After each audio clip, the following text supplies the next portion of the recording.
Bismillahirrahmanirrahim. Assalamualaikum warahmatullahi wabarakatuh.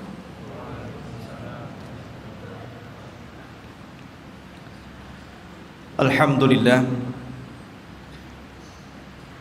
Alhamdulillahilladzi hadana wa kafana wa ja'alana minal muslimin. Alhamdulillah. Alhamdulillahilladzi arsala rasulahu bil huda wa dinil haqq liyudhhirahu 'alad dini kullihi wa kafa billahi syahida wa kafa billahi wakila. Asyhadu an la ilaha illallah wahdahu rabbi la syarika lah wa asyhadu anna Muhammadan 'abduhu wa rasuluhu alladzi la nabiyya ba'dahu. فقال الله عز وجل يا أيها الذين آمنوا اتقوا الله حق تقاته ولا تموتن إلا وأنتم مسلمون فإن أصدق الحديث كتاب الله وخير الهدى هدى محمد صلى الله عليه وسلم وشر الأمور محدثاتها وكل محدثة بدعة وكل بدعة ضلالة وكل ضلالة في النار. Ma'asyiral muslimin, jamaah sekalian yang dirahmati Allah Subhanahu wa taala. Alhamdulillah, pada malam hari ini kita kembali berjumpa di Masjid Jabal Arafah. Semoga Allah Subhanahu wa taala membalas yang membangunnya dan juga yang memakmurkannya. Pembahasan pada malam hari ini sengaja kita angkat tentang sejarah Palestina dan juga sejarah Yahudi yang masuk ke Palestina. Kenapa saya angkat permasalahan ini? Karena belakangan ini kita dihebohkan dengan dunia tentang pernyataan pemimpin Amerika Donald Trump yang hendak memindahkan ibu kota Israel ke Yerusalem dengan dalih dan alasan sejarah bahwa memang orang-orang Yahudi berhak untuk memiliki Palestina secara utuh. Karena mereka kemudian mengangkat sejarah, maka kita angkat sejarah. Karena sesungguhnya orang-orang Yahudi itu bukan orang-orang yang berhak mendapatkan tanah itu, karena mereka datang belakangan. Kita wajar menilai bahwa orang-orang Nasrani membantu orang-orang Yahudi demi terciptanya negara Israel Raya, karena masing-masing punya kepentingan. Orang-orang Yahudi berkepentingan bahwa di Israel ini, maksudnya di Palestina, tepatnya di Masjidil Aqsa, mereka meyakini bahwa disitulah Haikal Sulaiman. Dan haikal itu maksudnya tempat yang dulu pernah dibangun oleh Nabi Sulaiman. Mungkin semacam masjid bagi orang Islam seperti itu. Dan tidak besar, hanya beberapa meter kali beberapa meter saja. Dan orang-orang ini berusaha untuk menggali situs-situs itu dan ingin mendirikan kembali Haikal Sulaiman dan merobohkan Masjidil Aqsa. Karena mereka punya keyakinan kalau haikal ini terbangun, maka inilah puncak kejayaan orang-orang Yahudi dan akan menguasai dunia menurut keyakinan mereka. Lalu apa ikut campur tangan orang-orang Nasrani? Kenapa orang-orang Nasrani membantu orang Yahudi? Bukankah ini kepentingan Yahudi? Karena Nasrani juga memiliki kepentingan yang sama. sama-sama bercita-cita, bermimpi ingin menguasai dunia dengan terbangunnya Haikal Sulaiman ini. Karena menurut keyakinan orang-orang Nasrani, apabila Haikal Sulaiman ini sudah terbangun, maka Isa bin Maryam akan turun dan akan menguasai dunia dan akan memimpin orang-orang Nasrani. Jadi orang Nasrani ini memanfaatkan orang Yahudi, dan orang Yahudi juga memanfaatkan orang-orang Nasrani. Keyakinan kaum muslimin juga sama. Karena Nabi SAW pernah mengatakan, Imaratul Baitil Maqdis kharabu Yathrib. Kelak bahwa Baitul Maqdis akan menjadi pusat kekuatan kaum muslimin ketika Allah bangkitkan Al-Mahdi Al-Muntadhar Muhammad bin Abdullah, dan akan menguasai dunia. Jadi rupanya tiga agama ini punya kepentingan masing-masing.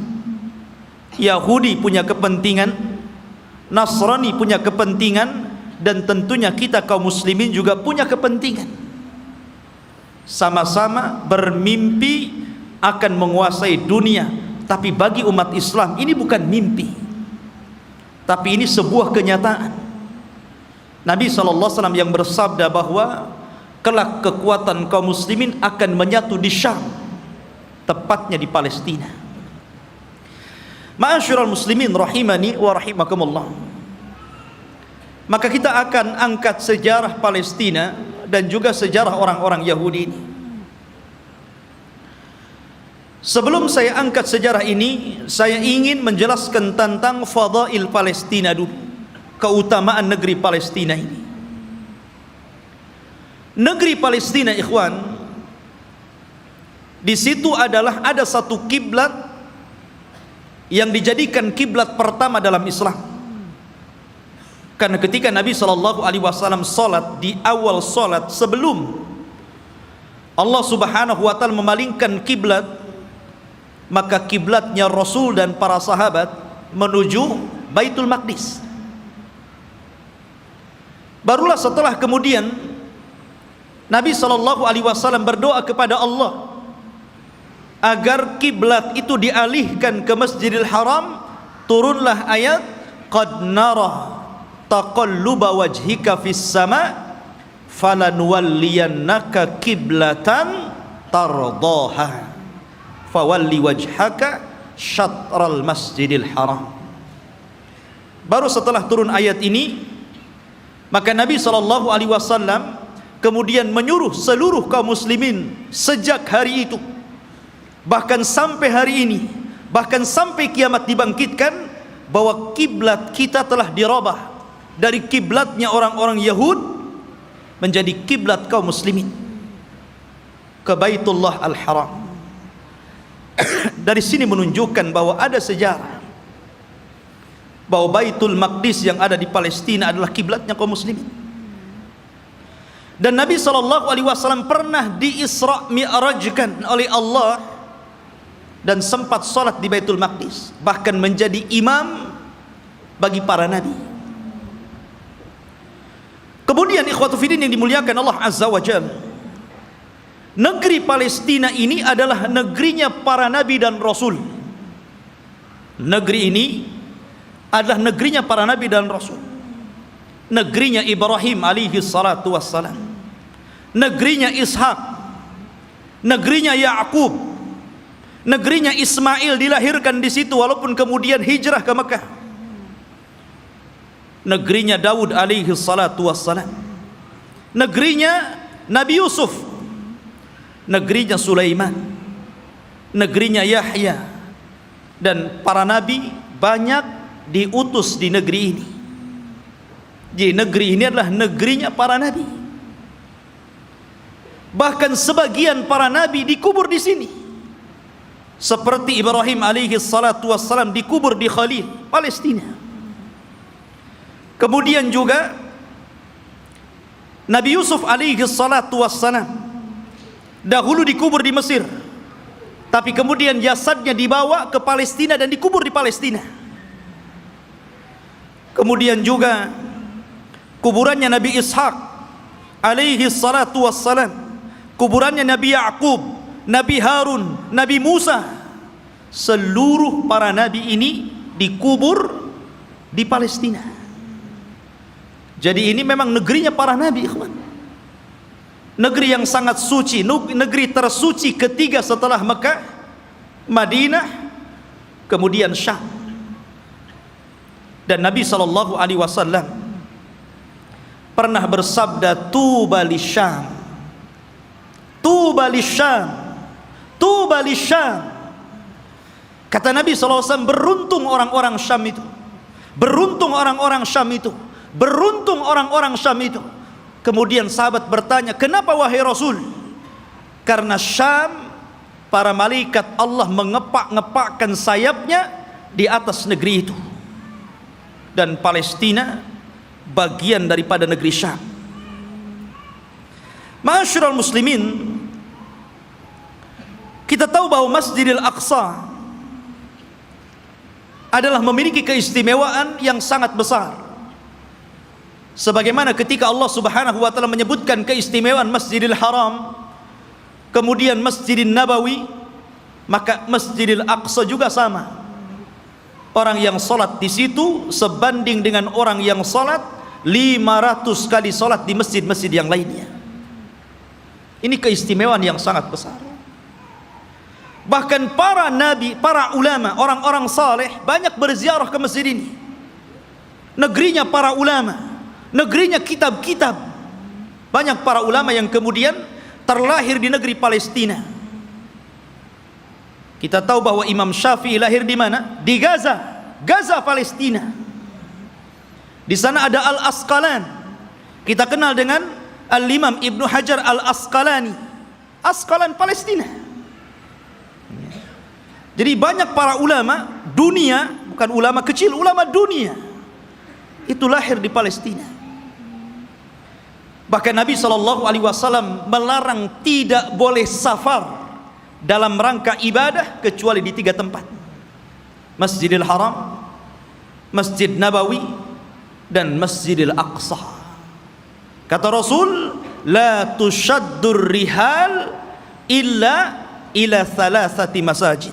Tidak boleh kalian melakukan safar dalam rangka ibadah kecuali di 3 masjid ini. Salah satunya Masjidil Aqsa. Bahkan Nabi SAW pernah berdoa, Allahumma barik lana fi syamina wa barik lana fi yamanina. Ya Allah, berkahi negeri Syam kami. Ya Allah, berkahi negeri Yaman kami. Di sini Rasul mendahulukan Syam kemudian Yaman, menunjukkan bahwa Syam lebih utama dibandingkan Yaman. Ini menunjukkan bahwa Syam negeri yang penuh berkah, Rasul yang mendoakan. Kemudian juga ikhwatu fiddin yang dimuliakan Allah Azza wa Jalla, para sahabat Nabi SAW banyak yang hijrah ke negeri Palestina, berziarah ke sana. Di antaranya adalah Umar ibn al-Khattab radhiyallahu an, Abu Ubaidah Amir ibn al-Jarrah, kemudian juga Safiyah istri Nabi, Safiyah bintu Huyai, kemudian juga Mu'adh bin Jabal, Abdullah ibn Umar, Salman al-Farisi, Abu Dzar al-Ghifari, kemudian Abu Hurairah radhiyallahu an, Bilal ibn Rabah, Amr ibn As, Muawiyah bin Abi Sufyan, dan banyak lagi para sahabat Rasul yang mereka hijrah dan berziarah ke negeri Palestina ini. Artinya ini negeri para sahabat Rasul, bukan hanya negeri para nabi dan rasul, dan juga negeri para sahabat, negeri para ulama, negeri kitab-kitab ahli sunnah wal jamaah. Jadi memang luar biasa. Bahkan negeri ini kelak akan menjadi berkumpulnya seluruh manusia, karena negeri ini disebut mahsyar. Di antara tanda-tanda kiamat, akan muncul api dari Hadraul Maut, kemudian akan menggiring manusia dan mengumpulkan di Syam. Saat itulah kiamat dibangkitkan. Masyarul muslimin, dan banyak lagi kalau kita bercerita tentang keutamaan Palestina. Lalu sejarahnya, kapan negeri ini memiliki penduduk dan manusia? Apakah orang-orang Yahudi yang mengklaim bahwa mereka adalah memiliki tanah Palestina dan sekitarnya, ataukah siapa? Disebutkan ikhwatu fiddin dalam sejarah, baik sejarah yang dicatat oleh para ulama Islam ataupun sejarah yang dicatat Barat. Bahkan sejarah ini juga tertera dalam perjanjian lama, Taurat, bahwa dahulu yang menghuni negeri tersebut bukan Yahudi. Yahudi itu jauh datang belakangan. Ya. Bagaimana mungkin kemudian Yahudi mengklaim bahwa itu adalah tanah mereka? Mereka datang belakangan. Mereka adalah umat yang terusir dari Mesir. Orang-orang Yahudi hidup di Mesir dari Bani Israel. Kemudian dibawa hijrah oleh siapa? Musa. Nabi Musa alaihi salatu wassalam yang membawa Bani Israel sampai ke Palestina. Jadi mereka itu datang belakangan. Lalu siapa yang pertama kali? Menurut situs sejarah ada yang mengatakan bahwa orang-orang yang menempati negeri itu adalah satu kabilah yang bernama Kan'aniyun. Kan'aniyun ini kabilah keturunan dari Syam ibn Nuh alaihi salatu wassalam. Artinya ini kabilah dari Jazirah Arab. Jadi orang Arab yang pertama kali memiliki tanah itu. Jadi dahulu ketika terjadi terjadi paceklik yang luar biasa di Jazirah Arab, sehingga banyak kelaparan dan meninggal, maka kemudian mereka mencari tanah untuk hidup, karena mereka sudah tidak bisa hidup lagi di Jazirah Arab. Maka mereka pun berhijrah sampailah ke negeri yang hari ini disebut dengan Palestina. Jadi mereka adalah kabilah Kan'aniyun. Kabilah Kan'aniyun, kabilah dari Arab. Dan mereka memiliki beberapa kabilah. Ada namanya kabilah Amuriyun. Kabilah Amuriyun ini kabilah yang hidup di lembah-lembah di Palestina. Kemudian ada kabilah namanya Yaguthiyun, dan mereka hidup di negeri di sekitar Al-Quds yang kita kenal dengan Masjidil Aqsa, Baitul Maqdis. Kemudian adapun Kan'aniyun, maka mereka hidup di satu daerah yang bernama Arihah, dan Arihah adalah kota tertua di dunia. Belum ada kota di zaman itu kecuali Arihah. Makanya Arihah itu kota tertua di dunia, belum ada kota kecuali ini. Lah hiduplah kabilah namanya Kan'aniyun. Ma'asyiral muslimin rahimani wa rahimakumullah. Lalu kenapa muncul kalimat Palestina? Kalau antum membaca dalam perjanjian lama Taurat, bahkan disebutkan juga dalam Injil, tidak ada kalimat Bani Israel atau Yahudi. Yang ada adalah kabilah Kan'aniyun. Itu mereka mengakui dan tercantum dalam kitab-kitab mereka. Nggak ada Bani Israel, nggak ada Yahudi, apalagi Yahudi datang belakangan gitu kan dibandingkan Bani Israel. Munculnya kabilah ini, kita tahu bahwa Palestina itu berdekatan dengan Mesir,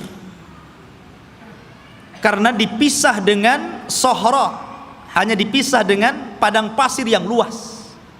Jadi antara Mesir dan Palestina itu berdekatan. Ya, di situ ada jalur Gaza namanya. Itu pemisah antara Palestina dan Mesir gitu kan. Lah, ada satu kelompok yang kemudian ketika itu menyerbu Mesir. Yang kemudian akhirnya terjadilah kesepakatan, karena waktu itu antara Palestina dan Mesir menyatu, bukan beda negara kayak sekarang, tidak, menjadi satu. Sehingga kemudian ketika kelompok yang menyerang Mesir ini kemudian berdamai, maka mereka pun meminta daerah yang disebut dengan Al-Falas, yang kemudian belakangan disebut Palestina, dan sekarang kita kenal dengan Palestina. Dari situlah ikhwatu fiddin bahwa kabilah yang menyerbu ini akhirnya menetap di sebuah tempat namanya Falas. Lah sebelumnya sudah ada orang-orang Arab yang tinggal di situ. Ya. Sehingga kemudian akhirnya karena berlalunya zaman, berlalunya masa, berkembangnya mereka, akhirnya saling menikah sesama mereka. Antara Yaguthiyun, Amuriyun, kemudian juga Kan'aniyun. Akhirnya tidak ada daerah yang lebih dikenal daripada Falas, yang kemudian belakangan disebut Palestina. Itulah sejarah penamaan Palestina. Jadi sebuah nama tempat yang kemudian sekarang disebut dengan Palestina. Taib. Lalu kenapa kemudian muncul Bani Israel dan belakangan muncul nama Yahudi di sini? Kapan mereka masuk?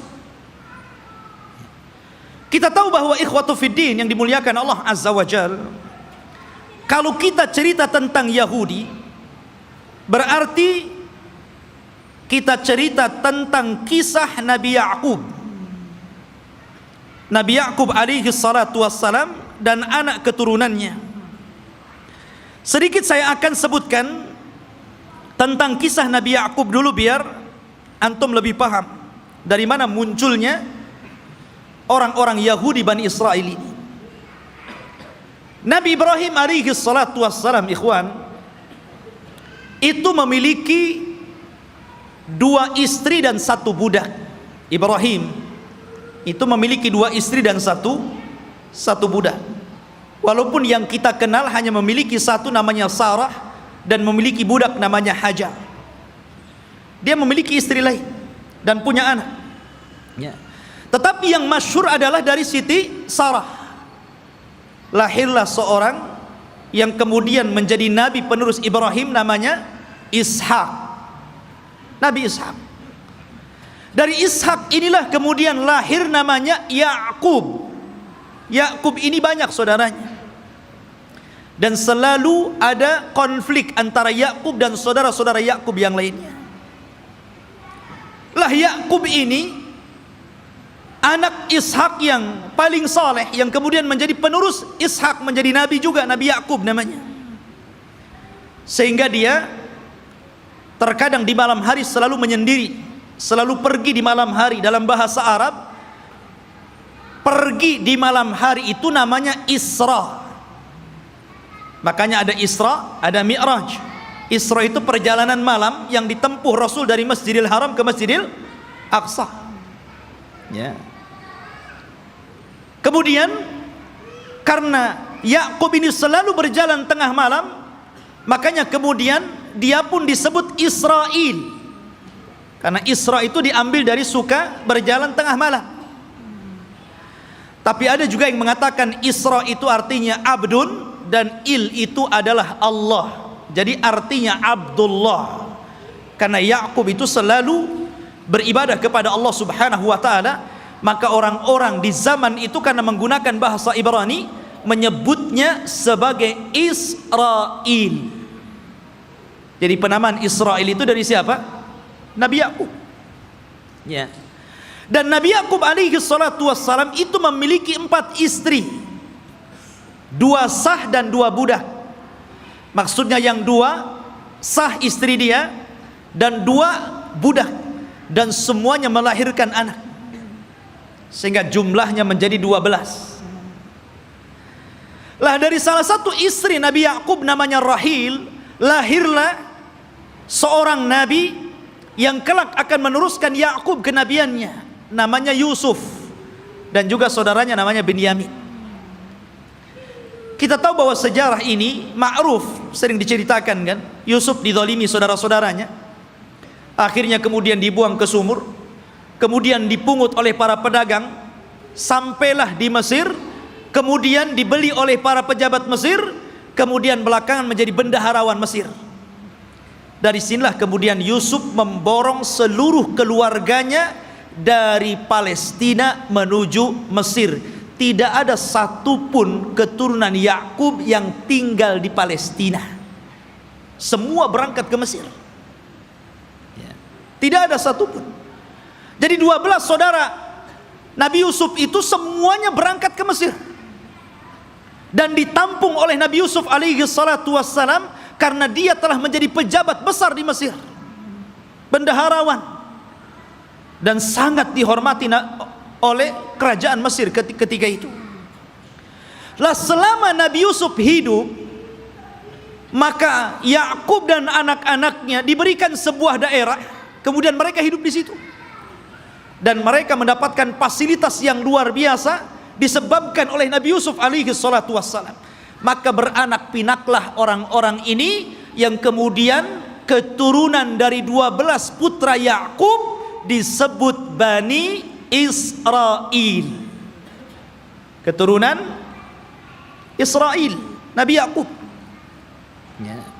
Selama mereka berada di Mesir dan Nabi Yusuf masih hidup, mereka dihargai. Mereka hidup senang, hidup mewah, mereka berkembang biak luar biasa. Tapi setelah Nabi Yusuf alaihi salatu wassalam meninggal dunia, mulailah kemudian Mesir menekan mereka. Mulailah suku Kipti, suku terbesar ketika itu yang menguasai Mesir, rajanya namanya Fir'aun, mulailah menjajah Bani Israel ini. Belakangan kemudian Bani Israel menjadi budaknya Fir'aun. Budaknya Fir'aun, tertindas mereka.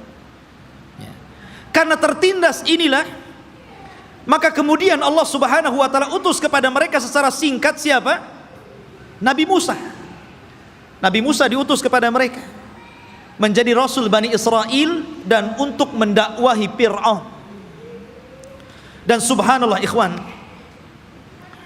kita tahu bahwa di zaman Bani Israel diutusnya Nabi Musa alaihi salatu wassalam kepada mereka, Bani Israel ini menyaksikan 9 mukjizat besar di hadapan mereka dengan mata mereka sendiri.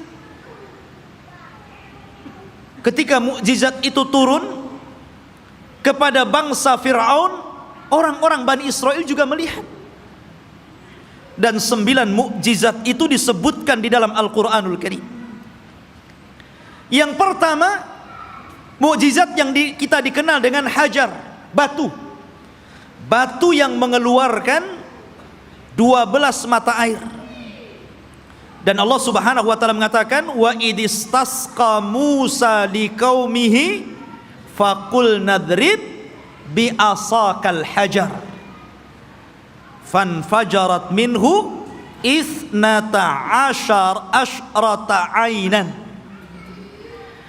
Dan ketika Bani Israel meminta hujan kepada Nabi Musa karena mereka sudah kehausan, tidak ada air, maka Allah subhanahu wa ta'ala firmankan, pukullah wahai Musa batu itu. Maka dipukullah oleh Musa batu tersebut, tiba-tiba memancar 12 mata air. Mukjizat. Dari sini mereka menyaksikan mukjizat ini. Tapi Bani Israel ini ikhwan adalah orang yang sangat keras kepala. Nanti kita akan sebutkan bagaimana keras kepalanya orang ini. Ya. Kemudian yang kedua, mereka menyaksikan bagaimana terbelahnya lautan. Betul-betul menyaksikan itu, dan mereka melewati lautan. Ketika Fir'aun mengejar-ngejar Nabi Musa dan Bani Israel yang lari dari Mesir ke Palestina, kemudian mereka dihadang oleh lautan besar, maka Allah subhanahu wa ta'ala mengatakan, fa'auhayna ila Musa anidrib bi'asakal bahra. Dan kami wahyukan kepada Musa agar memukul dengan tongkatnya lautan. Fanfalaka fakana kullu firqin kataudil adhim. Maka kemudian tiba-tiba lautan terbelah menjadi 12 jalan. Kenapa 12 terus? Karena memang Nabi Musa alaihi salatu wassalam membawahi 12 kabilah Bani Israel. Jadi mereka dikasih satu-satu mata air, satu kabilah satu. Ketika memukulkan lautan juga dibuat 12 jalan. Jadi masing-masing kabilah berjalan sendiri-sendiri. Mereka menyaksikan itu. Ya. Kemudian juga menyaksikan tongkat. Ketika Nabi Musa alaihi salatu wassalam berduel dengan tukang-tukang sihir Fir'aun. Maka Allah Subhanahu wa taala katakan fa'alqa asahu fa idza hiya thu'ban mubin. Fa'alqi asah. Maka Musa pun kemudian melemparkan tongkatnya, tiba-tiba tongkat itu menjadi ular yang sangat besar. Bani Israel menyaksikannya, menyaksikan bagaimana tongkat Musa berubah menjadi ular besar dan memakan ular-ular kecil tukang-tukang sihir Musa, tukang-tukang sihir Firaun. Kemudian juga kekurangan makanan dan hilangnya buah-buahan, sehingga Fir'aun dan juga kabilah-kabilah Fir'aun dari kalangan Kibti, mereka merasa kelaparan, susah cari buah-buahan. Allah Subhanahu wa taala berfirman, "Walaqad aqadna ala fir'auna bisinin wa naqsim minas thamarati la'allahum yadhakkarun." Dan ingatlah ketika kami memberikan hukuman kepada keluarga Fir'aun dan juga para pengikutnya dengan kekeringan yang berkepanjangan dan kurangnya buah-buahan, agar mereka mau kembali ke jalan yang benar. Dan Bani Israel menyaksikan ketika orang-orang Fir'aun kelaparan, mereka justru kekenyangan. Ini mukjizat. Ya. Kemudian juga tufan, angin yang sangat besar, yang kemudian banyak membunuh, menghancurkan tembok-tembok dan juga rumah-rumah. Allah katakan fa arsalna alaihim tufan. Allah kirim kepada mereka tufan, angin yang sangat besar. Kemudian juga al-jarad, di mana-mana belalang. Belalang di mana-mana, ikhwan. Di rumah-rumah, di dapur-dapur, bahkan di tempat tidur, belalang di mana-mana. Kemudian juga kumal kutu dan juga dafadi', katak dan kodok, di mana-mana ada kodok. Kemudian juga darah, di mana seluruh air bersih menjadi merah dan berdarah. Dan ini disaksikan Bani Israel dan juga orang-orang Fir'aun. Kemudian juga bagaimana tangan Nabi Musa yang bercahaya, dan banyak lagi mukjizat yang diberikan kepada Musa. Tapi sekali lagi saya katakan, ikhwan, bagaimana degilnya Bani Israel. Allah sudah tampakkan banyak mukjizat kepada mereka, tapi mereka kufur kepada Allah Azza wa Jalla. Kita perhatikan ketika Nabi Musa alaihi salatu wasallam berhasil menyeberangkan Bani Israel sehingga mereka mampu melewati lautan, dan Allah tenggelamkan Fir'aun di Laut Merah.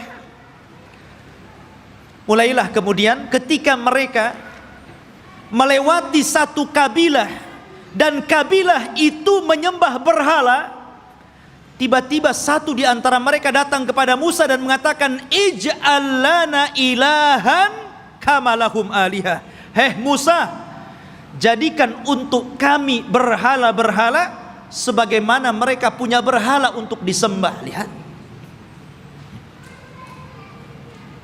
Allah sudah tampakkan 9 mukjizat.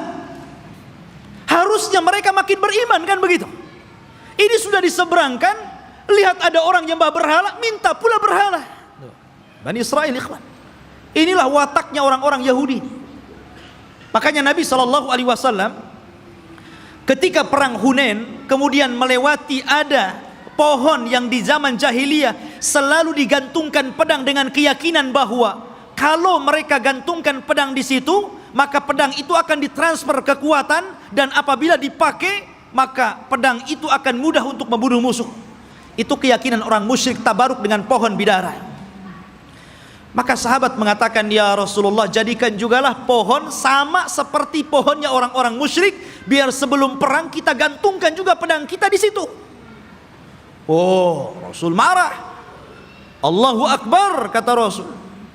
Kalian ini persis seperti Bani Israel yang mengatakan kepada Musa, jadikan untuk kami banyak berhala sebagaimana mereka banyak berhala. Lihat. Akhirnya kemudian Rasul marah dan mengatakan, innakum qaumun tajhalun, kalian ini bodoh. Sudah dikasih hidayah tauhid mau syirik pula. Tidak cukup ikhwatu fiddin, selama perjalanan Nabi Musa alaihi salatu wassalam hijrah menuju Palestina. Ketika itu ikhwatu fiddin, Nabi Musa alaihi salatu wassalam diperintahkan Allah subhanahu wa ta'ala selama 40 malam untuk datang ke Bukit Saina yang disebutkan dalam Al-Quran itu Tur. Namanya ada Suratul Tur. Di situ ada bukit namanya Bukit Saina, Bukit Tur, Tur Sina. Ya. Maka Nabi Musa meninggalkan Bani Israel dan menyerahkan kepada saudaranya Harun.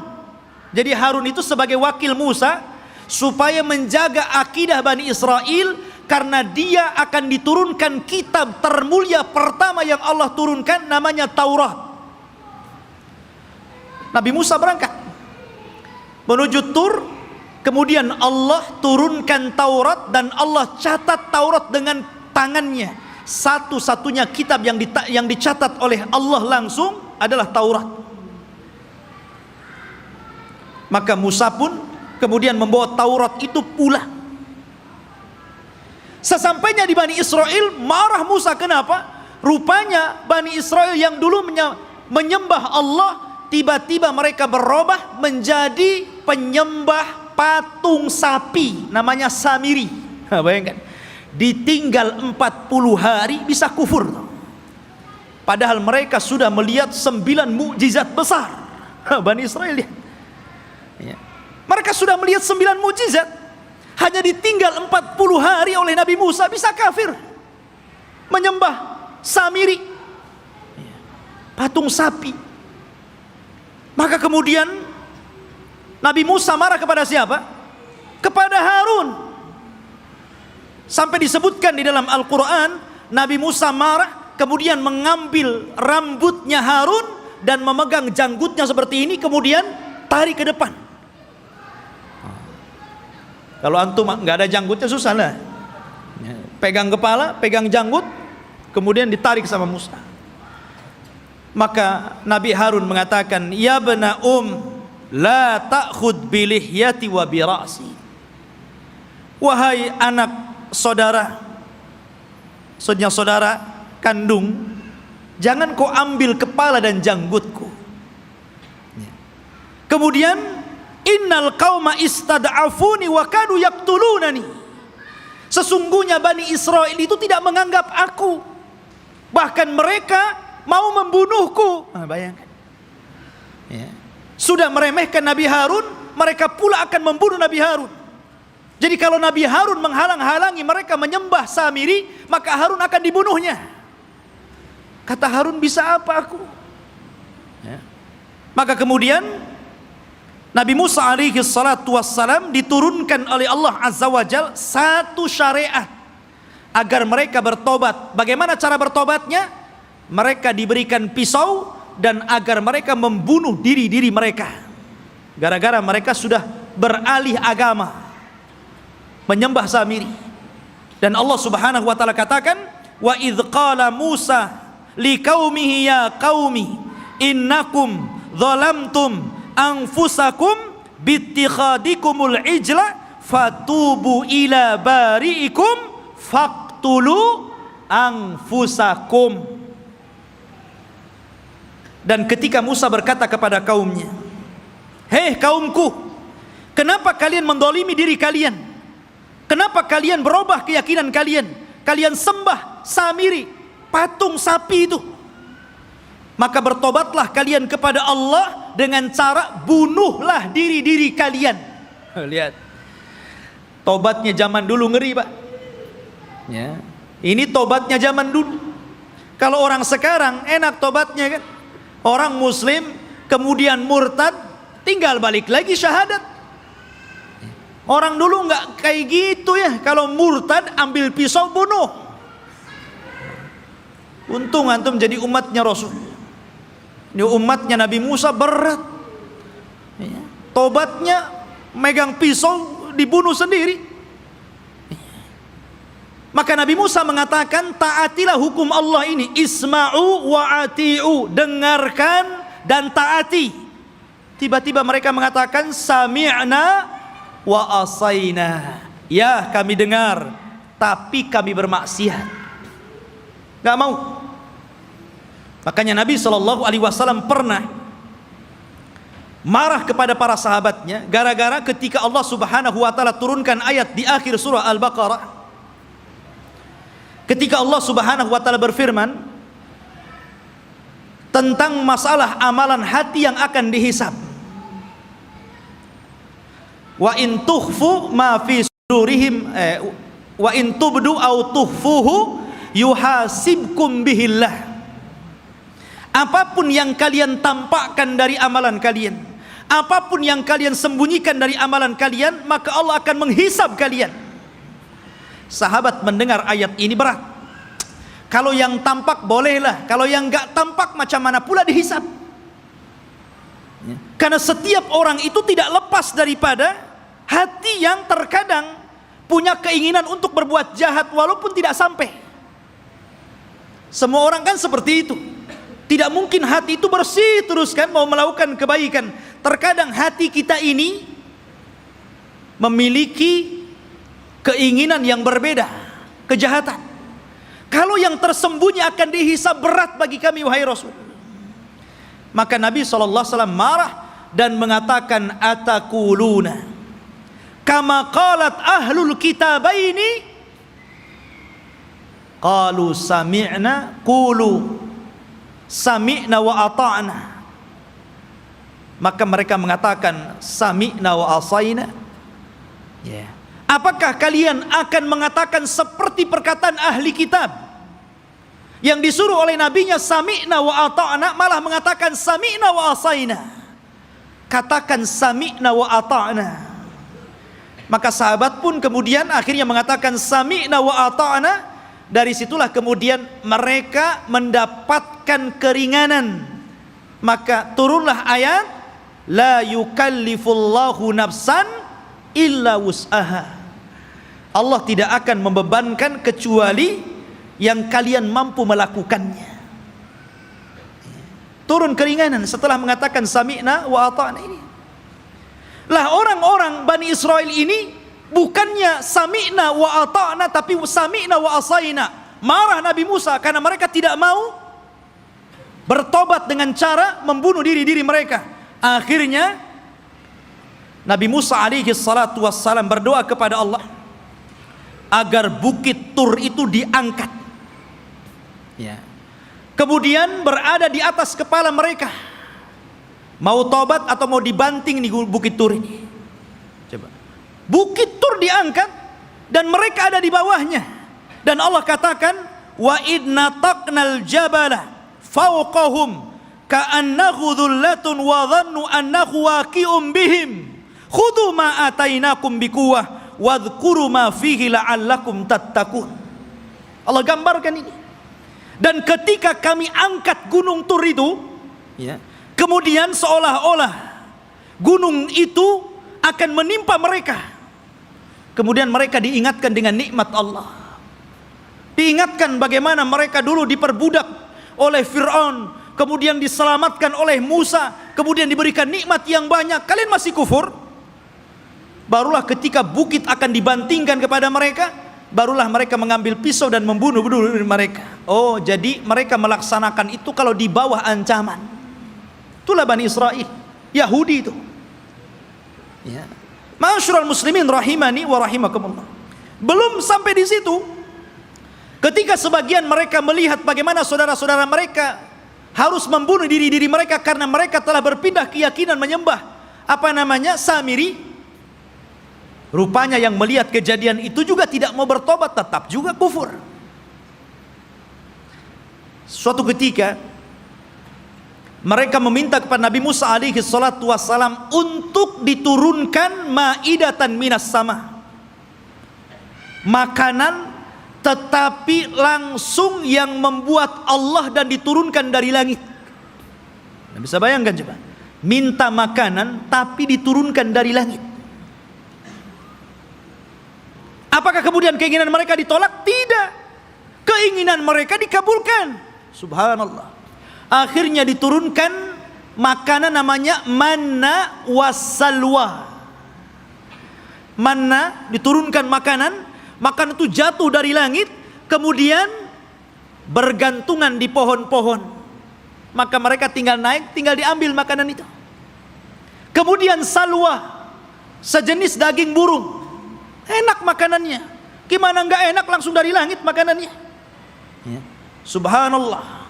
Akhirnya ikhwatu fiddin, mereka bosan. Asik makan itu saja, bosan akhirnya. Ya. Kemudian akhirnya karena bosan, maka mereka meminta kepada Nabi Musa alaihi salatu wassalam, ingin sayur mayur. Bosan dengan ini katanya. Saya ingin sayuran, ada bawang merah, ada bawang putih. Bayangkan. Ya. Sehingga mereka mengatakan, wa id qultum ya Musa lan nasbiru ala ta'amin wahid. Dan ketika kalian berkata kepada Nabi Musa, hei Musa, kami tidak sabar dengan satu makanan ini saja, saya minta makanan yang lain. Ya. Akhirnya mereka meminta kepada Nabi Musa itu sayur mayur, mimbakliha wa kithaiha wa fumiha wa adasiha wa basaliha. Ya Allah, dikasih makanan enak, mau makanan yang enggak enak. Maka Allah Subhanahu wa taala mengatakan, ya, atastabdiluna alladhi huwa adna billadhi huwa khair, ihbitu misra. Kenapa kalian memilih makanan yang enggak enak dan membuang makanan yang enak? Kalau hanya ingin sayur mayur, bawang-bawangan, sana ke Mesir.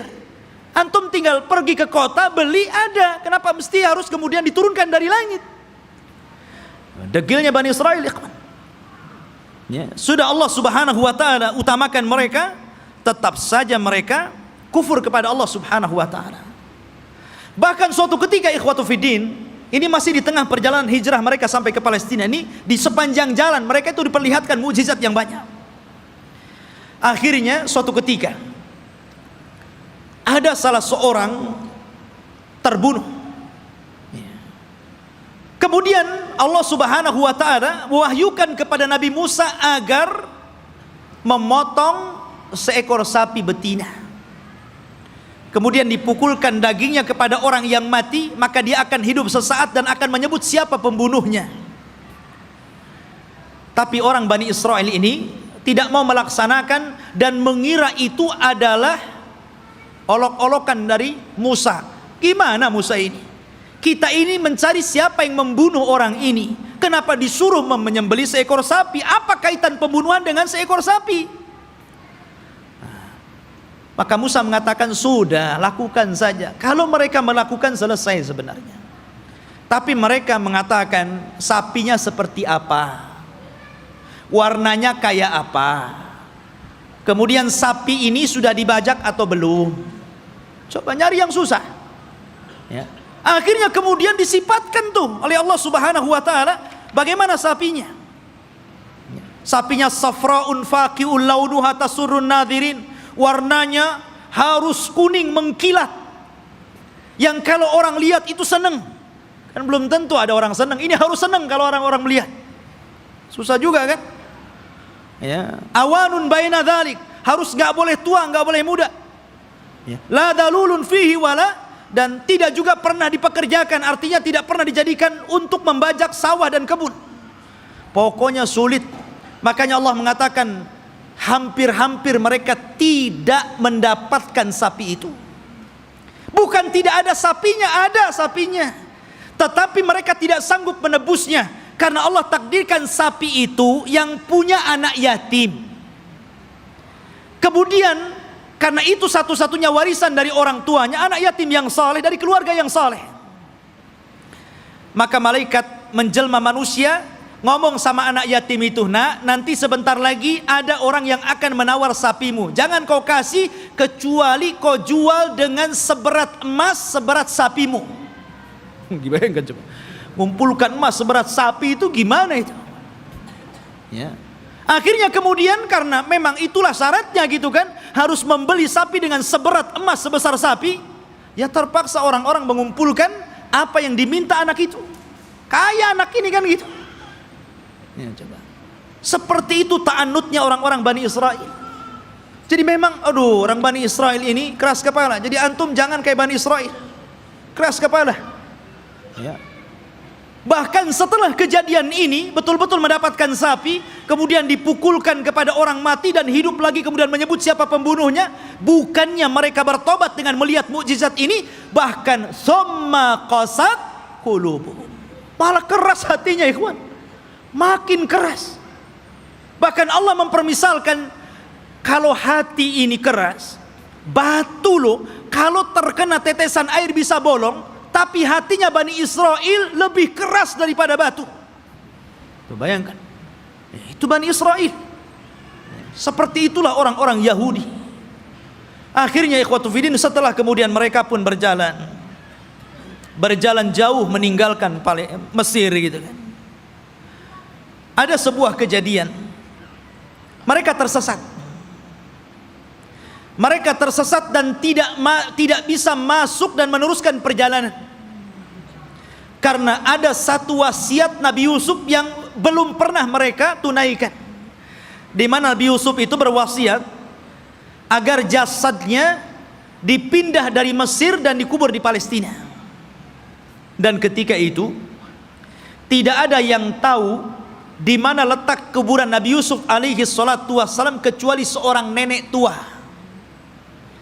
Dan ini teringat dengan kisah Rasul ketika pulang dari peperangan. Ketika itu Nabi Shallallahu Alaihi Wasallam kehabisan bekal, kemudian singgah di salah satu perkampungan di perbatasan Madinah, perkampungan orang-orang Yahudi yang terusir dari Madinah karena berkhianat. Rupanya Rasul dijamu oleh seorang nenek Yahudi. Karena sudah kehabisan bekal, maka Rasul pun mampir dan diberikan jamuan yang luar biasa. Nabi itu tidak pernah melupakan kebaikan orang, walaupun yang berbuat baik itu orang kafir. Karena balasan yang baik itu harus kebaikan ikhwan. Orang kalau sudah berbuat baik kepada antum, telah memberikan jasa kepada antum, apakah berupa ilmu, berupa pendidikan, harusnya dibalas dengan kebaikan, bukan malah dizalimi orang tersebut. Ya. Lah Nabi SAW tidak seperti itu. Walaupun yang berbuat baik orang kafir, dia akan berusaha untuk berbuat baik kepada orang yang telah berbuat baik kepada dia. Jadi dia ngomong sama nenek itu, "Nek, kamu sudah berbuat baik kepada saya. Kira-kira apa yang akan kau minta?" Karena Rasul kan baru pulang dari peperangan, banyak membawa harta ghanimah, harta rampasan perangan gitu. Kata nenek tersebut, "Karena engkau memintanya wahai Muhammad, aku ingin seorang pembantu. Berikan untukku pembantu agar aku bisa hidup tenang. Ada yang ngurus pembantuku." Maksudnya budak untuk membantu dirinya di rumahnya. Kata Rasul, "Baik, saya akan kasih. Apalagi nek?" Kata nenek tersebut, "Aku ingin seekor unta, agar kalau kemana-mana aku tidak jalan kaki. Aku kan punya kendaraan." Dan unta di zaman itu ikhwan, kendaraan yang mewah. Makanya Rasul sallallahu alaihi wasallam kalau mempermisalkan sesuatu itu pasti dengan unta. Kata Rasul kepada Ali, "Wahai Ali, kalau lantaran lisanmu ada satu orang dapat hidayah, lebih baik daripada unta merah." Karena unta merah itu kendaraan yang termahal. Sebutkan kendaraan hari ini termahal berapa miliar harganya, triliun begitu kan. Itulah unta merah. Makanya Nabi SAW ketika menikah dengan Khadijah, maharnya itu dengan unta, ya, bukan dengan sapi, bukan dengan kambing, tapi dengan unta. Dan tidak tanggung-tanggung 20 ekor unta. Itu maharnya Rasul. Dan semuanya betina, di mana unta betina lebih mahal dibandingkan unta jantan. Anda bisa bayangkan satu unta itu, kalau antum membeli satu buah Avanza itu bisa. Berarti maharnya Rasul itu 20 mobil Avanza. Coba. Tapi saya yakin ibu-ibu paling diberi seperangkat alat sholat. Ya kan? Gak apa-apa bu, lebih senang karena apa? Kalau ada masalah dengan suaminya, kemudian terpaksa harus menggugat cerai, kan mudah mengembalikan maharnya kan? Perangkat alat sholat saja, ambil. Perangkat alat sholat saja. Tapi kalau antum kasih 2 Avanza saja, bingung tuh istri antum mau gugat cerai itu kan. Ini dikembalikan di 2 Avanza, dari mana saya akan belikan gitu kan? Mikir dia. Ya. Nabi SAW nih memuliakan perempuan dengan unta. Maka nenek ini mengatakan, aku minta unta. Ya. Kata Rasul, mau apa lagi? Dia mengatakan, berikan kepadaku kalban yahrusu ghanami. Aku pengen anjing, supaya anjing ini bisa menjaga kambing-kambingku. Kemudian minta apa lagi? Disebutkan satu-satu, nggak berhenti-berhenti nenek ini. Ya Allah, coba bayangkan.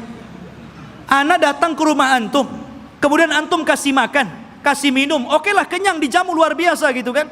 Selepas itu antum ngomong, ya sebagai balasan tolong Ustadz kasih saya Avanza, ya, kasih saya pembantu, kasih saya mesin cuci, apa kan begitu?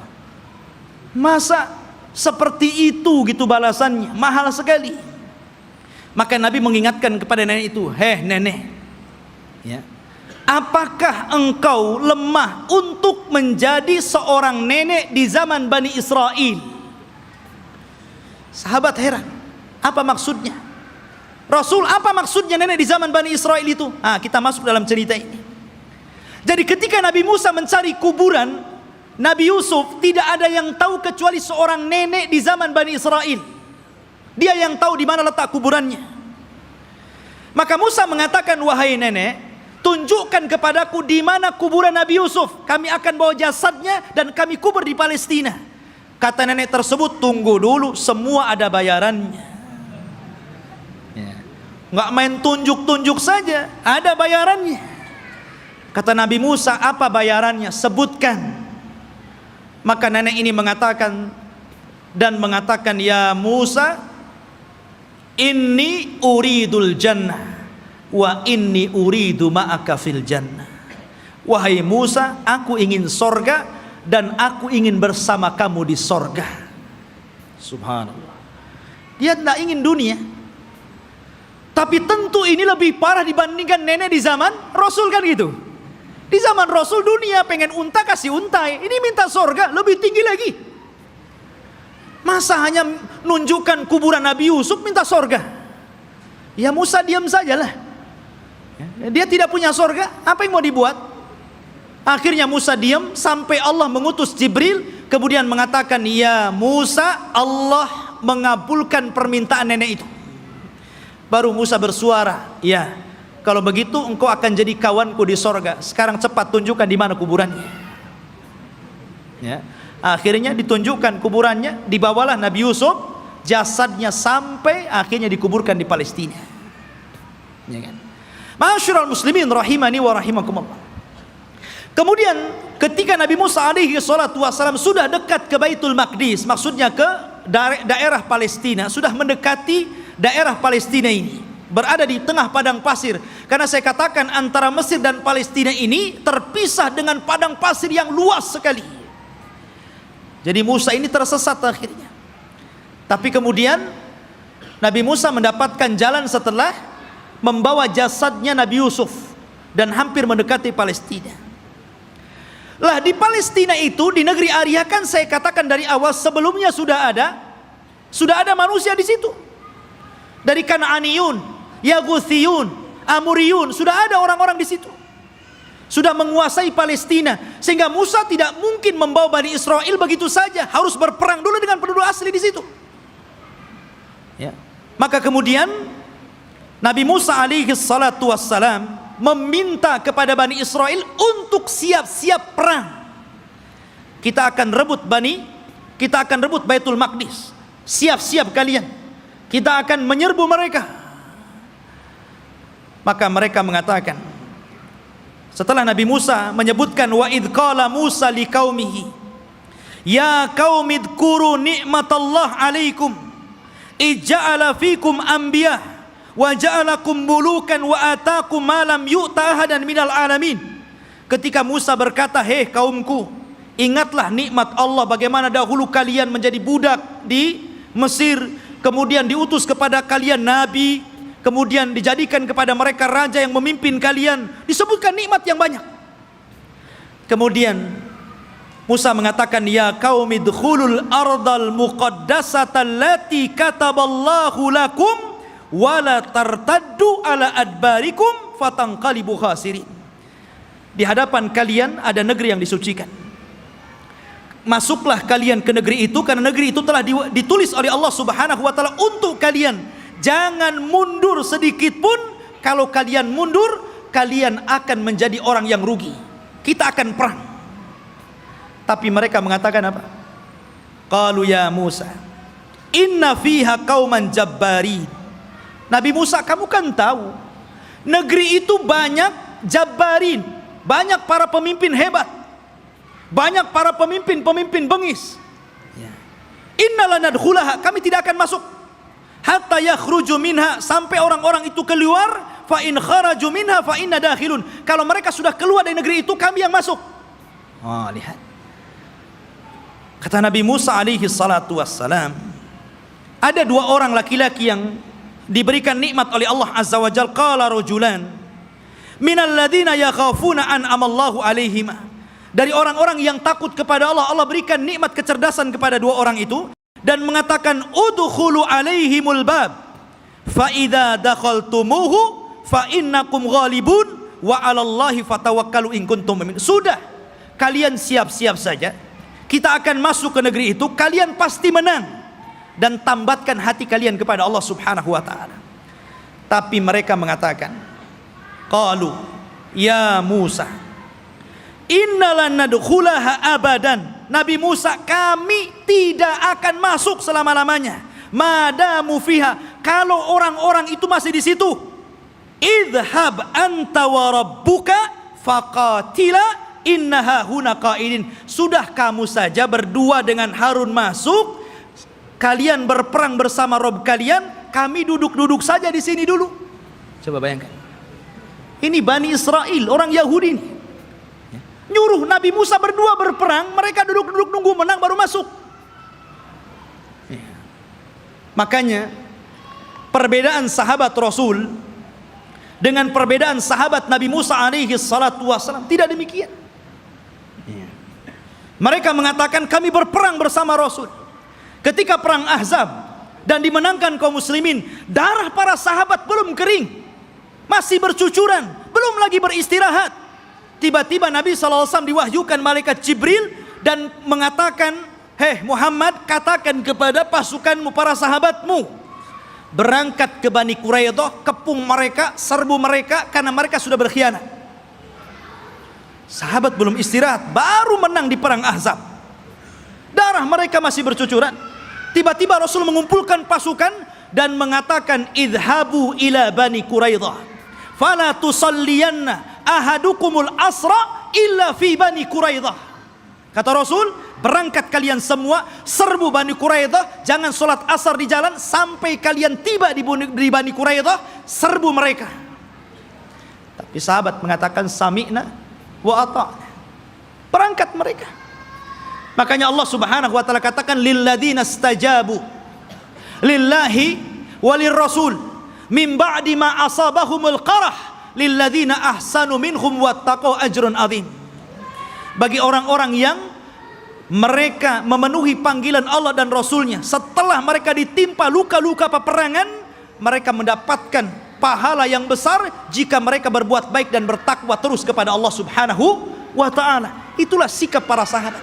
Berbeda dengan sahabatnya Nabi Musa, justru mengatakan, engkau saja dengan Harun berperang bersama Tuhanmu, kami duduk-duduk di sini. Lihat bagaimana kurang ajarnya Bani Israel kepada Nabi Musa alaihi salatu wassalam. Maka Nabi Musa mengatakan, Rabbi inni la amliku illa nafsi wa akhi. Wahai Rabb, aku tidak memiliki kecuali diriku dan saudaraku Harun. Fafruq bainana wa baina qaumil fasikin, pisahkan kami dengan orang-orang yang fasik. Maka dengan sebab itu ikhwan, karena mereka sudah menentang Nabi Musa, maka mereka pun dibuat oleh Allah tidak tahu kemana harus berangkat. Jadi negeri itu tiba-tiba oleh Allah Subhanahu wa ta'ala dikepung kabut, sehingga mereka tidak tahu jalan keluar harus kemana. Ya. Kalau mereka jalan ke sana, ujung-ujungnya balik lagi ke sini. Jadi mereka tidak bisa keluar dari situ.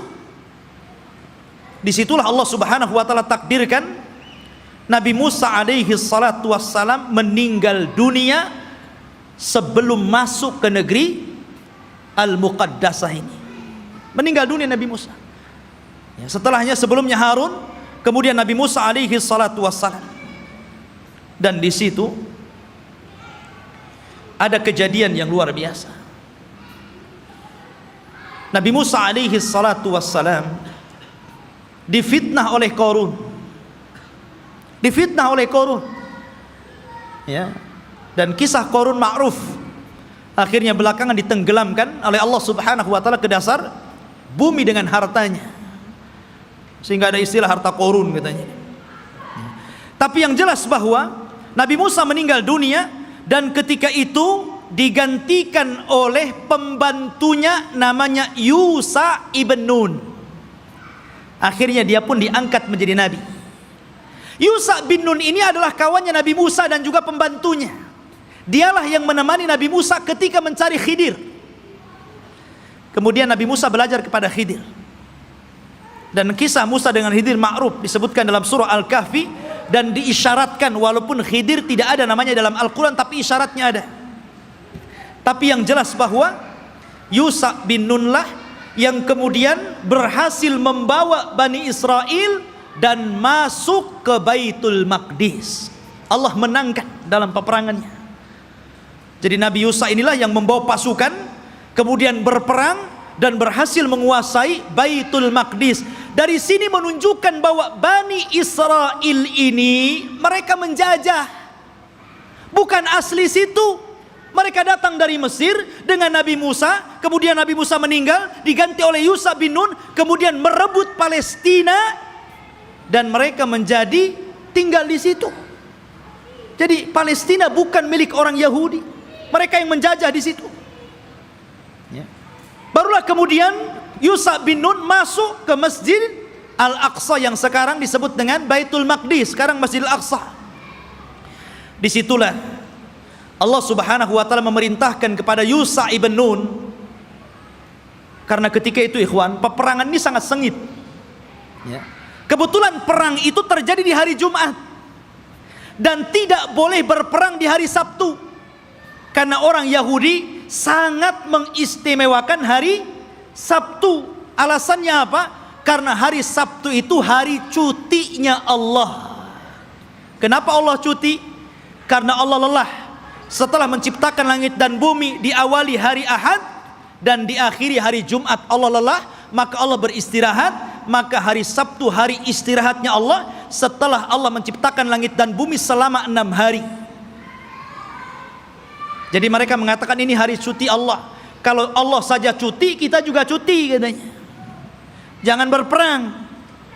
Ya. Tapi Allah kemudian bantah, wa ma massana min lughub. Kami tidak disentuh dengan keletihan, kata Allah. Enak saja kami istirahat. Ya. Maka kemudian ikhwatu fillah, karena perang ini terus berkecambung, hampir matahari tenggelam dan masuk ke hari Sabtu. Ini kalau matahari tenggelam masuk hari Sabtu kan nggak boleh perang tuh. Akhirnya Yusha bin Nun memperlihatkan mukjizatnya. Dia nunjuk kepada matahari, innaki ma'murah wa ana ma'mur. Kamu diperintah Allah, saya juga diperintah Allah. Jangan bergerak dulu sampai perang ini menang. Oh, berhenti matahari. Ya. Matahari diem, betul-betul sampai menang perang itu. Matahari nggak bergerak. Nah, itu mukjizatnya Yusha bin Nun, menghentikan matahari sampai menang perang, betul-betul menang. Akhirnya setelah menang baru matahari berjalan dan masuk ke hari Sabtu. Setelah menang inilah maka Allah perintahkan masuk ke Baitul Maqdis sajidan dengan penuh tawadu, dengan penuh merendahkan diri, menundukkan kepala. Kata Allah Subhanahu wa taala mengatakan, masuklah kalian dengan sujud. Maksud sujud itu maksudnya dengan ruku, karena sujud nggak mungkin bisa jalan orang sujud. Ya, dengan menundukkan kepala. Tapi Bani Israel ini degil. Ya. Disuruh maju masuk ke Baitul Maqdis nundukkan kepala, malah berbalik, malah kemudian berjalan lewat punggung, membelakangi Baitul Maqdis sampai mundur gitu. Disuruh maju nundukin pandangan, malah berbalik, malah mundur. Bayangkan, Bani Israel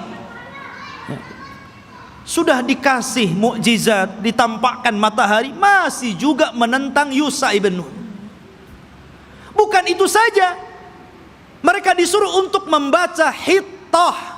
Masuklah ke Baitul Maqdis dan bacakan Hittah. Hittah itu artinya, ya Allah ampuni dosa-dosaku, ya Allah ampuni dosa-dosaku. Digantinya kalimat Hittah menjadi Hintah. Bayangkan, apa Hintah? Ya Allah berikan makanan, ya Allah berikan makanan. Disuruh minta ampun malah minta makanan. Bani Israel, mereka sudah dimenangkan, tinggal masuk saja, masih kurang ngajar gitu kan.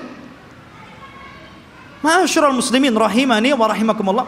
Akhirnya mereka pun tinggal di Baitul Maqdis. Lah, ketika kemudian Yusha bin Nun berhasil menguasai Baitul Maqdis dan menempatkan orang-orang Yahudi atau Bani Israel di Baitul Maqdis dan menguasai Palestina, maka kemudian Yusha ibn Nun pun meninggal dunia.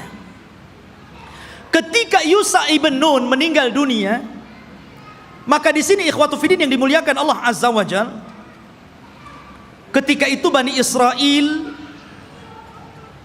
memiliki beberapa hukum. Pertama, mereka dipimpin oleh para nabi. Jadi ketika Yusha bin Nun meninggal, ada nabi. Kemudian nabi ini meninggal, muncul lagi nabi. Nabi ini meninggal, muncul lagi nabi. Bahkan ada satu tempat itu nabinya 3, rasulnya 3. Diutus banyak para nabi, ribuan para nabi diutus. Ketika itu yang memimpin para nabi. Akhirnya Bani Israel bosan, asik nabi terus yang mimpin. Kami mau raja, nggak mau nabi. Nah, bayangkan, nolak nabi mau raja. Ya, ketika itu nabi yang terakhir yang diutus kepada mereka sebelum mereka menjadikan sistem kerajaan adalah Nabi Samuel. Dan Nabi Samuel ini pernah didapati kuburannya di zaman Umar bin Khattab ketika menyerbu Persia. Ketika Umar ibn Khattab berhasil menguasai Persia dan merebut Baitul Maqdis di tangannya, ketika itu dia menjajah satu kota. Rupanya di kota itu ada kuburan Nabi Samuel dan diagungkan penduduknya. Maka Umar ingin mencegah kesyirikan. Tengah malam digalinya kuburan Samuel, kemudian dipindah ke tempat lain, dijadikan 9 kuburan palsu, yang 1 asli, yang 8 palsu. Orang nggak tahu mana Samuel 1. Jadi bingung tuh. Yang tadinya suka minta-minta ke kuburan, bingung. Ini ada 9 kuburan, yang mana 1 yang Samuel ini? Coba kalau kuburan wali kayak gitu ya, bingung orang. Dikubur tuh.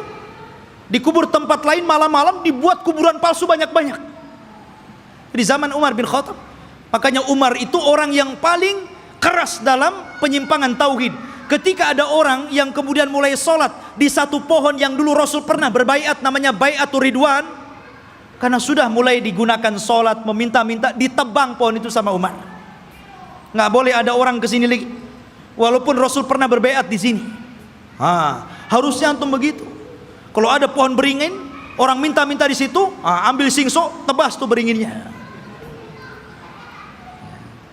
Tapi baca bismillah dulu ya. Nanti antum kesurupan pula di beringin.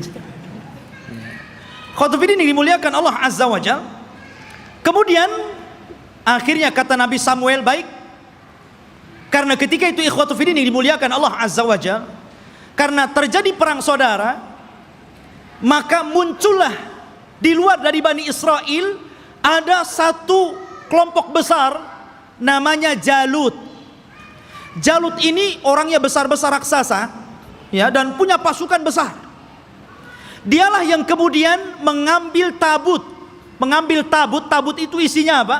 Isinya pusaka-pusaka Nabi Musa. Di situ ada Taurat, di situ ada tongkatnya Nabi Musa, di situ ada pakaiannya Nabi Harun dan Musa. Pokoknya peninggalan Musa dan Harun dijadikan satu tempat, kemudian dikotak, disebut tabut namanya. Tabut itu dicuri oleh Jalut dan pasukannya. Maka Bani Israel tidak bisa apa-apa melawan Jalut. Akhirnya kemudian minta kepada Nabi Samuel untuk dikirim kepada mereka seorang raja yang akan memimpin jihad melawan Jalut.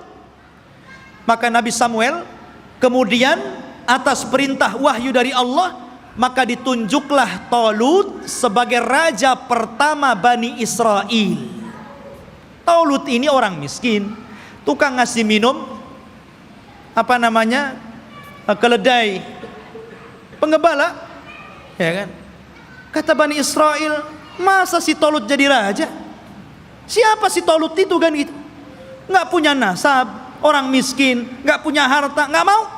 Ya, kami mau raja itu yang wah, yang gagah, yang kaya, yang punya harta. Si Talut pula jadi raja, nggak mau. Ya kan? Akhirnya kemudian Allah Subhanahu Wa Taala tunjukkan kehebatan Talut ini. Diutusnya malaikat, kemudian malaikat ini mengambil tabut yang ada di Jalut, kemudian diserahkan kepada Talut, menunjukkan bahwa sekarang Talut sudah punya tabut. Kalian gak percaya juga dengan Talut?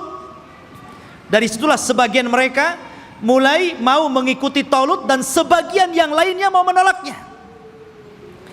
Maka Talut mengatakan, kita akan berangkat jihad, persiapkan kalian. Tapi Allah akan menguji kalian.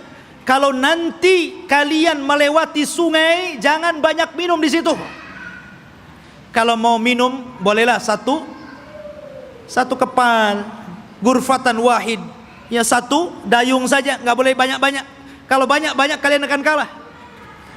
Berangkatlah pasukan Talut menuju pasukan Jalut. Ya kan? Rupanya betul di tengah mereka ada sungai, karena mereka sudah kelelahan, kehausan, ada sungai. Wah, nggak peduli dengan Talut, minum banyak-banyak orang itu. Dari berapa ribu gitu kan, hanya tinggal separohnya yang masih nurut dengan Talut. Akhirnya yang ini pulang, melihat pasukan Jalut gede-gede, nggak berani pulang. Ya, yang sedikit inilah kemudian mikir nih, ini tentara banyak, besar-besar, gimana cara melawan mereka? Akhirnya mereka nggak berani bergerak untuk melawan Jalut. Maka kemudian Nabi Musa, Nabi Raja Talut mengatakan, siapa yang akan berperang dan berhasil membunuh Jalut, maka aku kawinkan dia dengan putriku. Rupanya satu pun gak bergerak. Ngapain dikawinkan kalau harus mati gitu? Iya kan? Gak mau bergerak juga. Akhirnya ada anak muda namanya Daud. Dia berani tuh Daud tuh, yang kemudian belakangan menjadi nabi dan raja, Nabi Daud dan Raja Daud. Dia yang berani. Kemudian dia lempar tombaknya, kena Jalut, mati di tangan dia. Zaman dulu kalau sudah pemimpinnya mati, kalah orang itu. Ya kan? Meninggal di tangan Daud. Maka akhirnya Daud pun dinikahkan dengan putrinya Talut. Dan Talut mengatakan, kalau dia meninggal, maka orang ini yang akan menggantikan aku menjadi raja. Talut punya anak, tapi karena dia sudah berjanji, siapa yang membunuh Jalut, dia akan dinikahkan dengan putriku dan akan menjadi penggantiku. Maka setelah Talut meninggal dunia, mau tidak mau Daud diangkat jadi raja. Tapi anaknya Talut yang lain gak setuju. Ya kan? Harusnya anak yang jadi raja, kenapa Daud menantunya kan itu? Disitulah kemudian pecah Bani Israel menjadi dua kerajaan. Kerajaan anak-anaknya Talut dan kerajaan Daud. Dari sini ikhwatu fiddin mulai terjadi goncang. Ya. Tapi Nabi Daud ini ikhwan adalah orang yang cerdas. Karena Allah berikan mukjizat, tangannya itu bisa melembutkan besi. Ya. Jadi kalau besi itu nggak perlu dilas, dipotong-potong aja sama dia kan begitu. Wa alanna lahul hadid. Dia bisa melembutkan besi, bukan sulap ikhwan. Itu mukjizat. Kalau enggak gini aja dia. Ya kan? Mukjizatnya Nabi Daud. Dia punya kekuatan, akhirnya dia pun melawan anak-anaknya Talut yang lain dan mempersatukan kembali Bani Israel. Setelah dia meninggal, maka puncak kekuasaan Bani Israel ada di tangan putranya Daud, Nabi Sulaiman. Disitulah puncak kekuasaan Bani Israel, puncak kekuasaan Yahudi, ya. Dan hanya ada 4 raja yang pernah menguasai sebagian besar dunia, yang 2 mukmin dan 2 kafir. Yang pertama mukmin, namanya Dzulqarnain, sebutkan dalam surah Al-Kahfi. Yang kedua Sulaiman, ini keduanya mukmin. Dan keduanya kafir. Yang pertama Namrud di zaman Nabi Ibrahim. Kemudian Bukhtun Nasr, nanti ada kisahnya akan nyusul. Ya.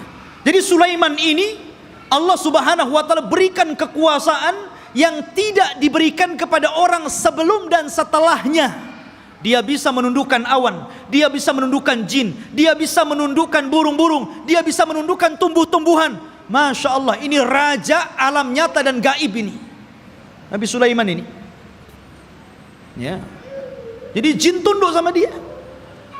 Bahkan yang membangun bangunan-bangunan itu jin. Jin itu yang bekerja kepada Sulaiman, membuat istana-istana.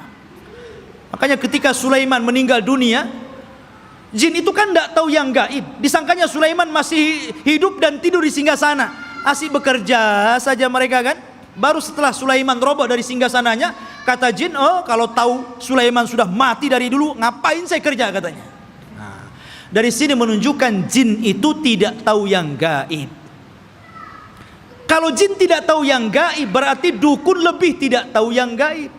Karena dukun itu gurunya jin. Mereka itu para pendusta, nggak usah dibenarkan. Benarnya 1, dustanya itu 1000. Ya. Ma'asyiral muslimin rahimani wa rahimakumullah. Maka Sulaiman inilah puncak kekuasaan, dan di zaman Sulaiman ini beliau membangun 1 tempat ibadah menggantikan tabut, namanya Haikal Sulaiman, yang sekarang menjadi mimpi orang Yahudi. Haikal Sulaiman, mimpinya orang Yahudi itu sampai hari ini. Sulaiman membuat haikal. Dialah yang pertama kali meninggikan Masjidil Aqsa. Jadi kalau Ibrahim meninggikan Masjidil Haram, kalau Masjidil Aqsa ditinggikan oleh Sulaiman. Dan ketika dia mendirikan Masjidil Aqsa, maka dia meminta kepada Allah 3. 1, agar Allah memberikan hukum yang sesuai dengan hukum Allah. Yang kedua, agar diberikan kekuasaan yang tidak pernah diberikan kepada siapapun setelahnya. Yang ketiga, agar siapapun orang yang masuk ke masjid ini dan tidak ada niat kecuali sholat, keluar, maka dia sudah hilang dosanya seperti anak yang baru dilahirkan dari perut ibunya. Kata Rasul, aku berkehendak bahwa yang ketiga itu aku, kata Rasul. Karena yang kedua sudah dikabulkan. Dan Rasul pernah sholat di Baitul Maqdis. Kata Rasul, aku berharap aku yang ketiganya. Ma'asyiral muslimin, jamaah sekalian yang dirahmati Allah Azza wa Jalla, maka Sulaiman pun membentuk tempat ibadah yang disebut dengan Haikal Sulaiman, Masjidil Aqsa yang lama. Di zaman Sulaiman itu disebut Haikal namanya. Baru kemudian roboh, kemudian dibesarkan, akhirnya menjadi besar. Lah Yahudi ini ingin mencari itu. Dulu ketika Sulaiman mendirikan Masjidil Aqsa yang disebut dengan Haikal itu, dari mana ke mana, berapa meter, lebarnya berapa meter, kemudian panjangnya berapa meter. Kalau sudah ketemu situs ini, maka mereka akan membangun Masjidil Aqsa mau dirobohkan. Sehingga Haikal lah yang naik. Itu tujuan Yahudi sampai hari ini. Makanya mereka membolongi itu, Masjidil Aqsa itu bolong bawahnya. Makanya tidak bisa menampung banyak-banyak. Kalau banyak nanti roboh itu.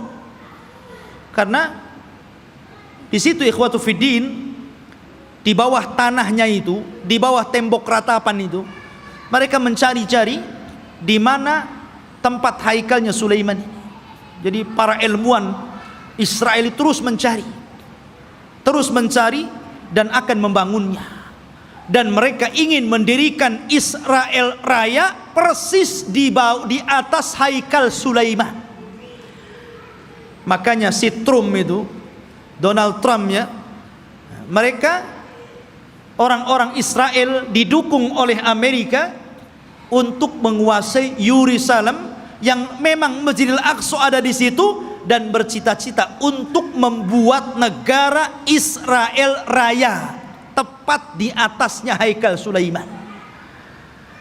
Alhamdulillah negara kita tegas menolaknya, dan negara-negara yang lain juga tegas. Bukan hanya orang Islam, di luar Islam pun sebagian mereka menolaknya. Tapi yang jelas saya katakan, yang namanya Yahudi dan Nasrani itu akan sekongkol sampai pun ketika Malhamatul Kubra di akhir zaman, perang besar yang tidak ada perang setelahnya, tetap saja Yahudi dan Nasrani itu akan sekongkol melawan kaum muslimin. Ya kan? Masyarul muslimin, sampailah ketika Sulaiman meninggal dunia, anak-anak Sulaiman ini mulai berebut kekuasaan. Ya. Karena berebut kekuasaan, goncanglah Bani Israel. Sudah tidak ada raja lagi. Raja itu cuma 3 di zaman Bani Israel, Talut, Daud, dan Sulaiman. Setelah itu nggak ada raja lagi. Akhirnya mereka pun berpecah, satu demi satu berpecah. Lemahlah orang-orang Yahudi. Ketika mereka lemah inilah, maka bangsa-bangsa luar mulai menjajah orang-orang Yahudi. Lah dari situlah datang pasukan dari Irak, pasukan Babil, yang kemudian menghancurkan Yahudi, menawan mereka dan memperbudak mereka, dibawa ke Irak, sebagainya lari ke Mesir. Dan ketika muncul seorang perdana menteri yang kemudian menguasai Babil, namanya Bukhtun Nasr, dialah yang kemudian menghancurkan negeri Palestina sehancur-hancurnya dan merobohkan haikal Sulaiman. Hancur lebur. Orang-orang Yahudi ditindas, orang-orang Yahudi diperbudak oleh Bukhtun Nasr ini. Hancur semuanya. Sampai disinilah Taurat hilang. Alwah Taurat hilang. Orang-orang Yahudi bingung.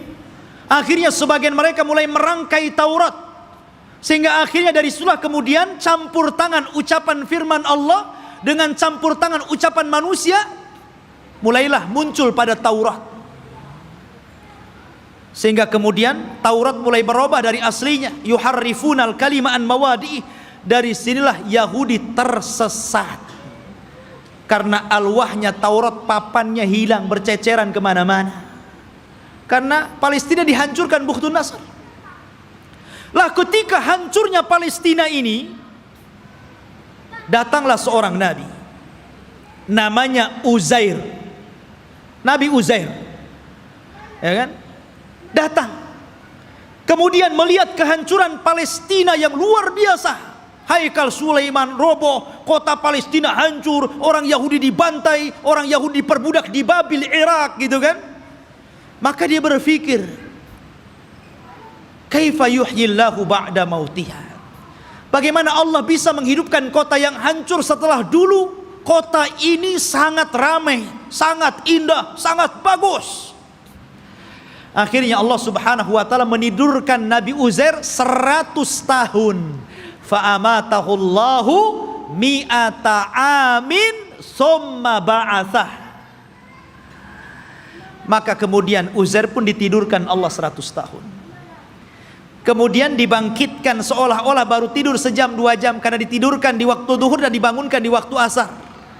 Asar ke duhur cuma berapa jam saja. Disangkanya hanya 2-3 jam dia tidur, padahal dia sudah 100 tahun ditidurkan.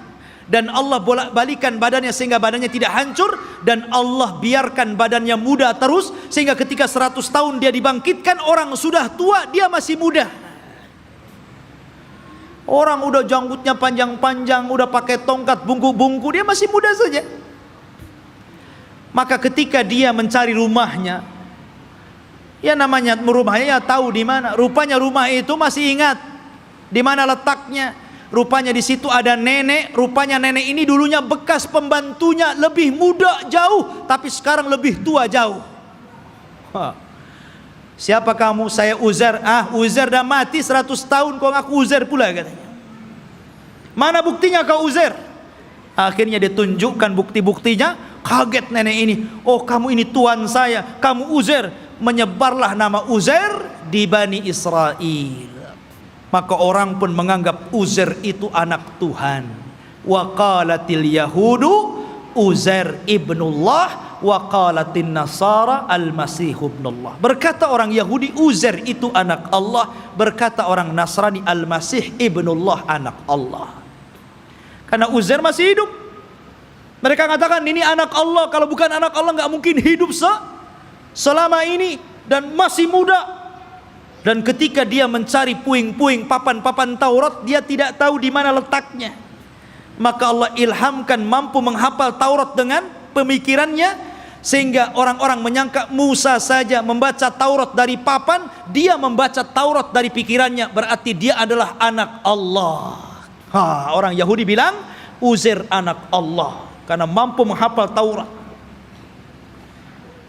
Tuh lihat, kenapa orang Islam tidak dikatakan anak Allah? Banyak orang yang hafal Quran. Anak kecil aja si Musa bisa hafal Quran. Kenapa enggak Musa anak Allah? Al-Quran itu luar biasa ikhwan. Semua bisa menghafal Al-Quran.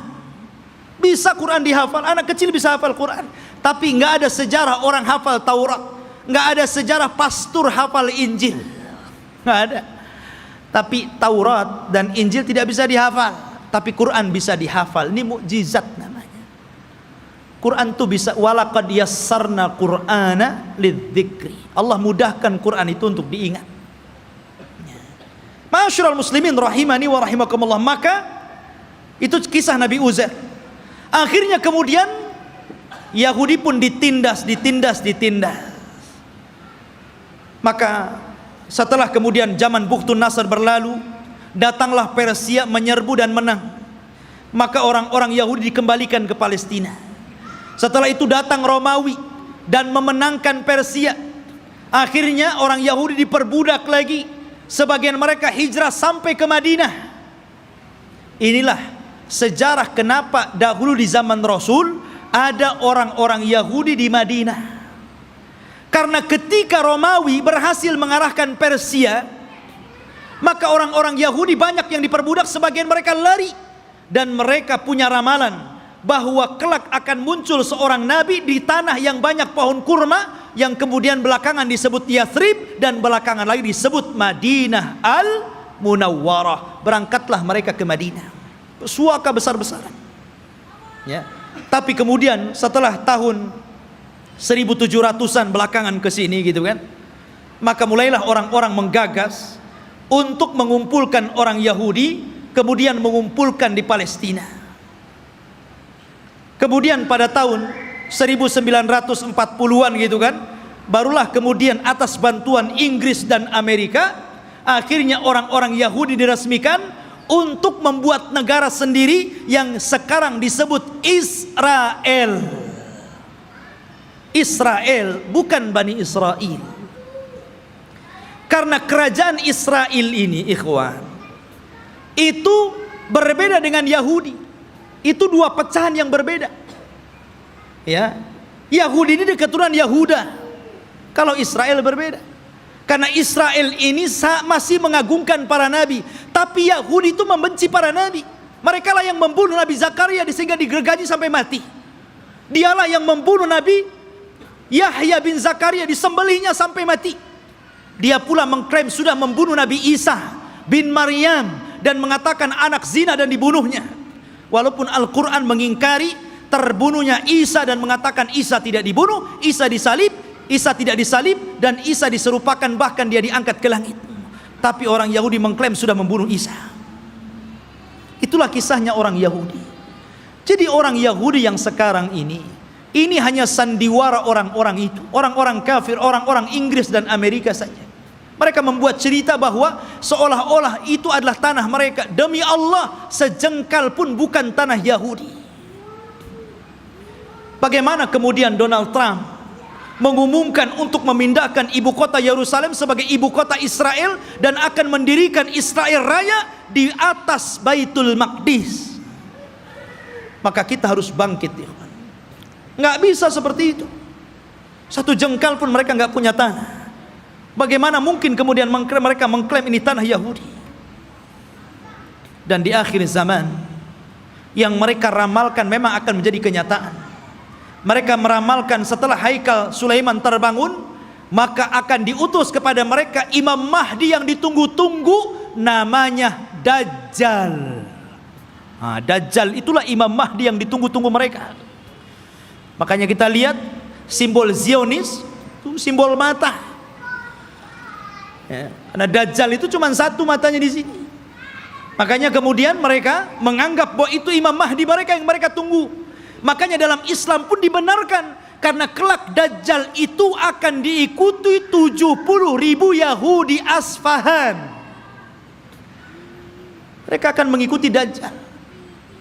Tapi Dajjal tidak bisa diperangi oleh Imam Mahdi, karena terlalu kuat, pengikutnya banyak.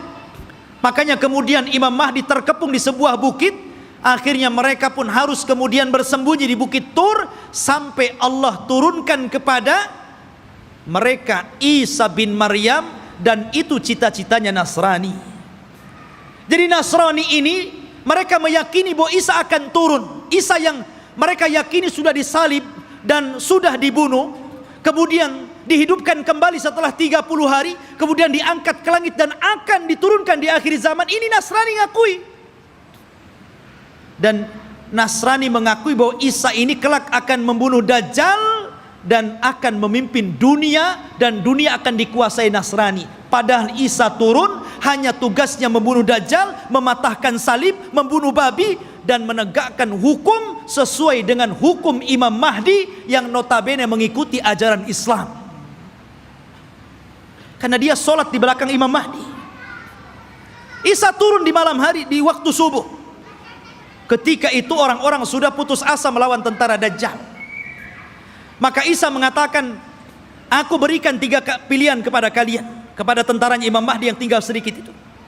Aku berdoa kepada Allah agar Allah kirimkan tentara lain bukan kalian, supaya mereka yang menghancurkan Dajjal, dan Dajjal akan meninggal.